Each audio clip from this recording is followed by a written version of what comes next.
काय बोलायला लागला? शेतकऱ्याला इज्जत असते वय? या देशातल्या सगळ्यांच्या अशा वागणुकीमुळे एक दिवस देशाची इज्जत तुम्हाला येशीवर टांगायची येळ येईल. तवा सांगणार कोण नसन. अतिवृष्टी आली, ओला दुष्काळ, कोरडा दुष्काळ, रोगराई आली, कोरोनामुळे सगळं जग ठप झालं. थांबला नाही तो फक्त शेतकरी.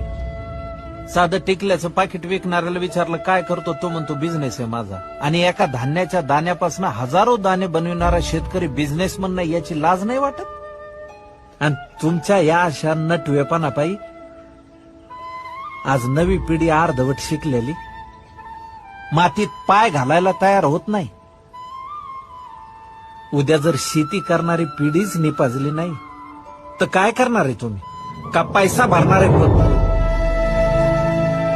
एक दिवस तुमच्याकडे खूप पैसा असन, खायला अन्नाचा कण नसन, त्यावेळी काय खाता? पैसे, नोटा.